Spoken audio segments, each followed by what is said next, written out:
Assalamualaikum warahmatullahi wabarakatuh. Salam dan bahagia.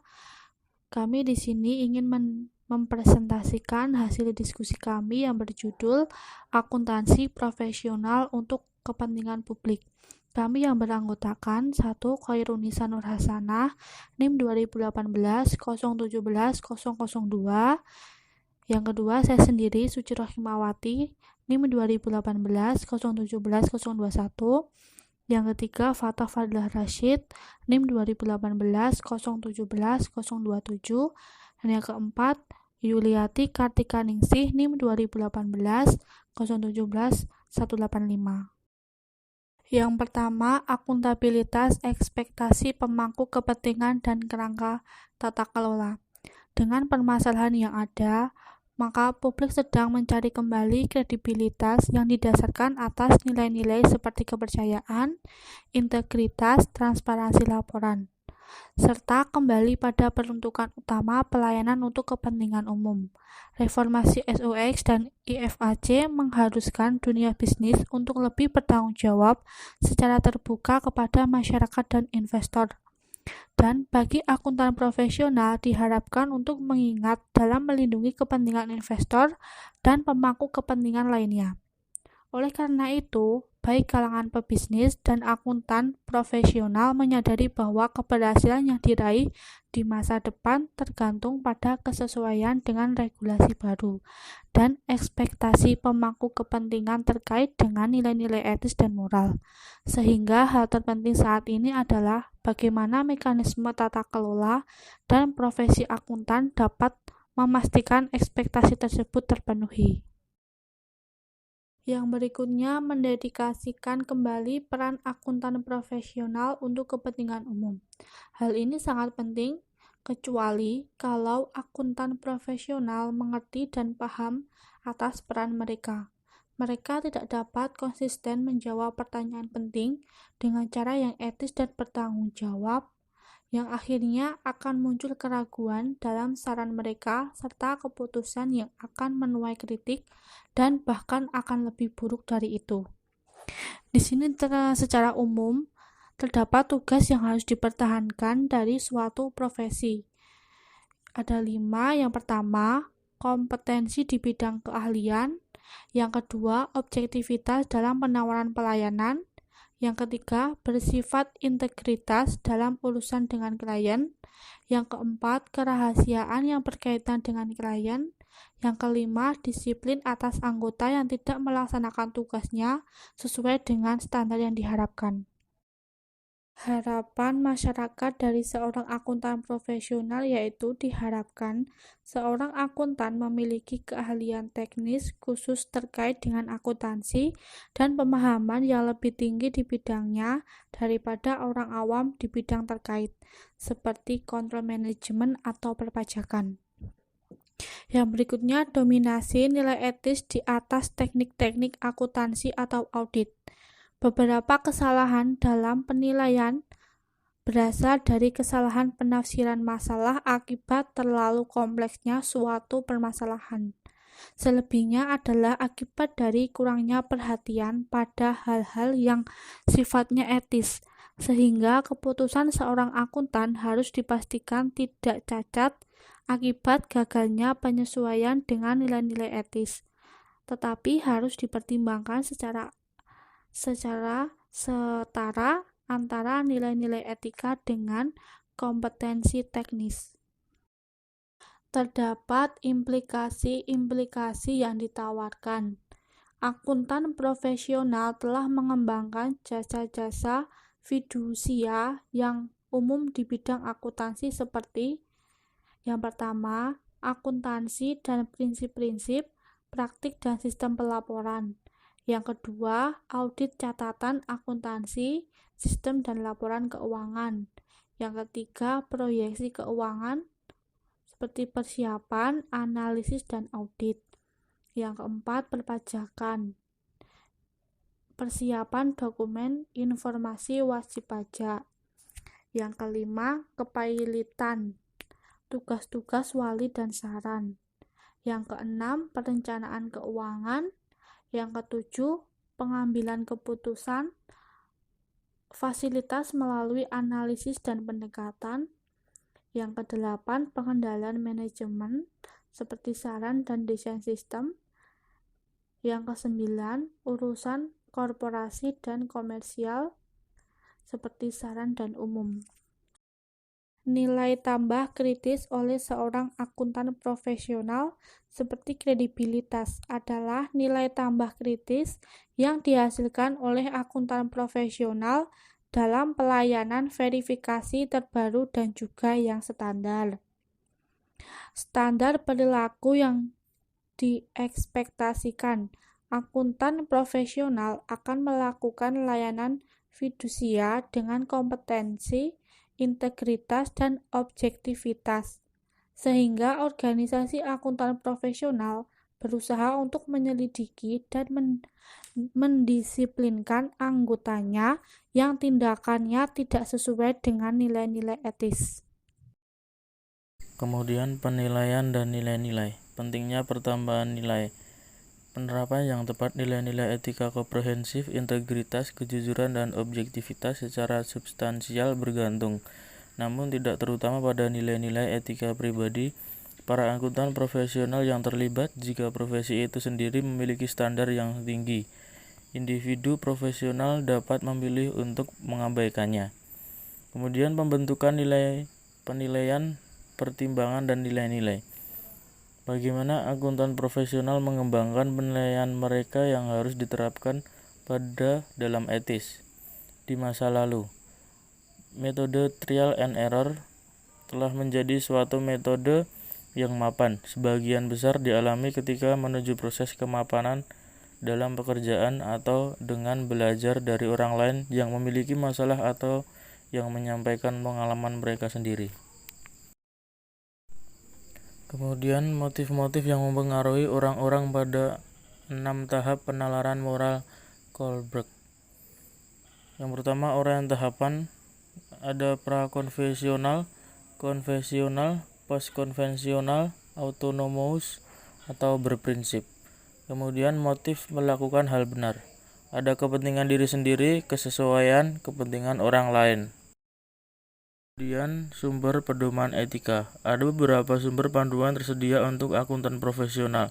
Kode etik dari badan profesional mereka dan perusahaan mereka atau atasan mereka merupakan sumber referensi terpenting.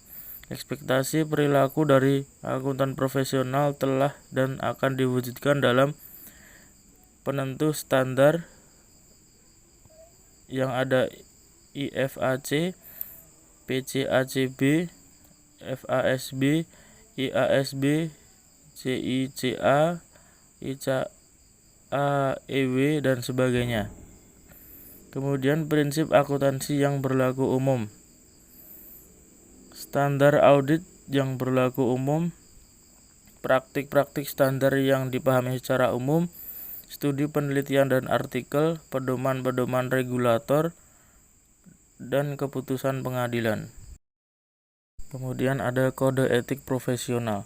Tujuan dan kerangka kode etik profesional dirancang untuk memberikan panduan tentang perlakuan yang diharapkan dari anggota agar jasa yang ditawarkan dapat diterima secara kualitas dan reputasi profesi tidak akan dinodai. Jika reputasi ternodai, beberapa aspek hubungan fidusial telah dilanggar dan pelayanan belum dapat diberikan secara profesional. Kemudian kerangka kerja khas kode etik untuk akuntan profesional. Yang pertama, pendahuluan dan tujuan. Kedua, prinsip dan standar fundamental.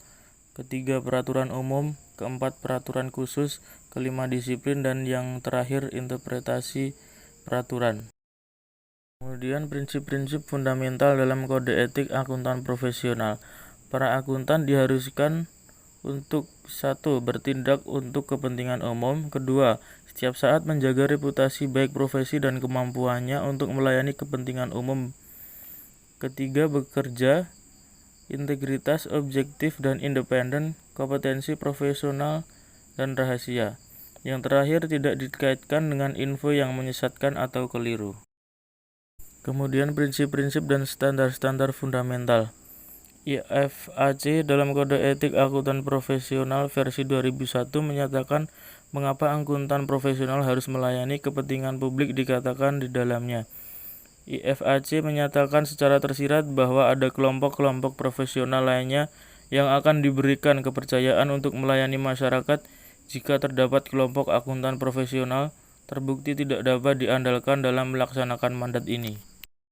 Kemudian peraturan umum dan khusus.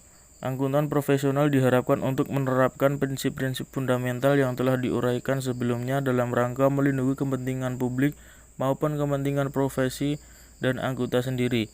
Namun demikian, ada hal-hal mendorong mereka pada cakupan peraturan-peraturan umum dan khusus, seperti hubungan yang benar antara para anggota atau organisasi dan pelaksanaan praktik profesional. Bentuk pengiklanan yang sesuai merupakan salah satu aspek administratif yang ada dalam peraturan. Konflik kepentingan dan standar independensi global. Perspektif global menurut Kode Etik IFAC untuk akuntansi profesional menyajikan pendekatan yang berguna untuk diperiksa karena menawarkan perlakuan yang paling modern tentang persyaratan independensi dan masalah terkait dengan konflik kepentingan, yang mana kode ini akan dikonvergensikan oleh kode-kode negara anggota IFAC. Ancaman terhadap ketidakpatuhan penilaian independen. Ada 5. Yang pertama, ancaman kepentingan pribadi. Yang kedua, ancaman peninjauan kembali. Yang ketiga, ancaman advokasi. Yang keempat, ancaman keakraban. Dan kelima, ancaman intimidasi. Jenis-jenis konflik kepentingan berdasarkan dampak pada pemangku kepentingan. Ada 4. Yang pertama, konflik kepentingan diri profesional sendiri dengan kepentingan pemangku kepentingan lainnya. Yang kedua, konflik kepentingan diri profesional dan beberapa pemangku kepentingan dengan beberapa pemangku kepentingan yang lainnya. Yang ketiga, kepentingan satu klien lebih diutamakan dibandingkan kepentingan klien lain. Dan yang terakhir, kepentingan satu atau lebih pemangku kepentingan lebih diutamakan daripada kepentingan satu atau lebih pemangku kepentingan lainnya. Ruang lingkup aktivitas yang terpengaruh. Kategori pertama, mengadu domba akuntan profesional dengan pemangku kepentingan lainnya dalam lingkup beberapa kegiatan. Kategori kedua, profesional bekerja sama dengan beberapa pemangku kepentingan lain untuk merugikan orang lain, juga memberikan peluang terhadap penilaian yang kurang dalam hal layanan yang ditawarkan. Yang kategori ketiga, yang merujuk secara khusus pada klien.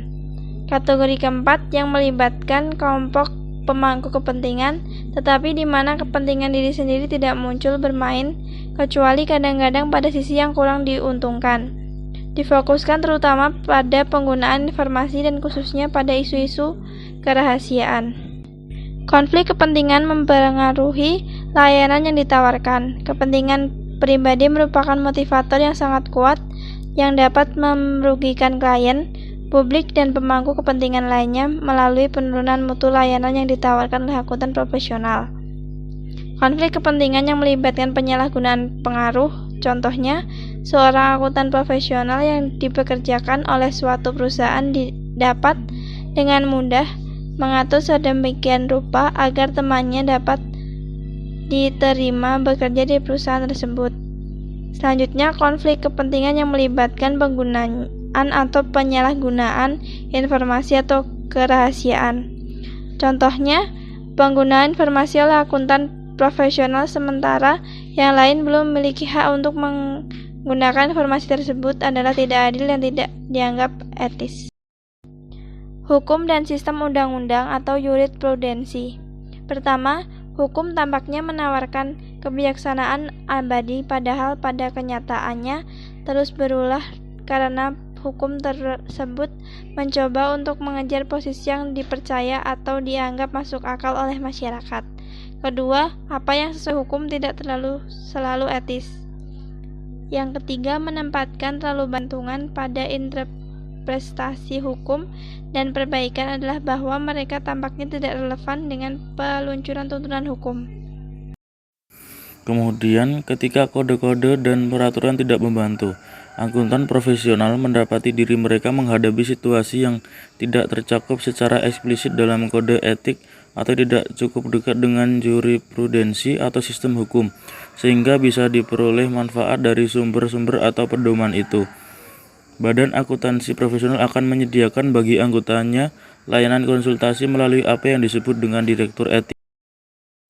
Kemudian perluasan peran akuntan profesional. Selain peran-peran standar dalam hubungan fidusial ini, akuntan profesional juga paling cocok untuk memainkan peran yang dominan atau sebagai pendukung dalam desain, persiapan, dan manajemen bidang-bidang berikut yang penting untuk tata kelola yang baik di era kian berkembangnya akuntabilitas pemangku kepentingan.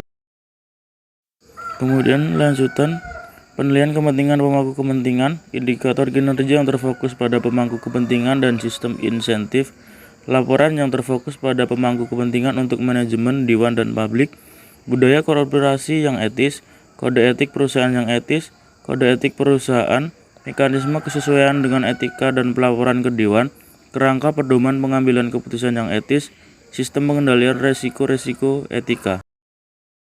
Kemudian, akuntan profesional paham akan permasalahan yang menyebabkan kehancuran Enron, WorldCom, Arthur Andersen, dan yang lainnya, dan juga memahami potensi kontribusi suatu sistem pengendalian internal organisasi serta keburukan dari budaya yang tidak etis.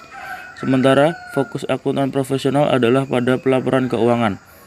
Untuk kebutuhan untuk mengubah fokus ke arah kinerja masa datang dan bagaimana menuntun serta mengelola agar etika terbangun dalam rencana strategis peninjauan ulang dewan terkait dengan kepatuhan pada peraturan dan sistem insentif perusahaan. Selanjutnya, Dewan Direksi belum terlatih untuk memulai pertimbangan dan berurusan dengan kebutuhan-kebutuhan baru tersebut. Ketidakmampuan dan kurangnya kewaspadaan itulah yang menyeret pada peristiwa seperti Enron dan yang lainnya. Akuntan profesional dapat membantu Dewan secara maksimal dalam era baru yang lebih sensitif dengan masalah etika ini, jika saja mereka siap untuk memperbesar cara pandang mereka. Sekian presentasi dari kelompok kami. Bila ada salah kata, mohon maaf. Wassalamualaikum warahmatullahi wabarakatuh.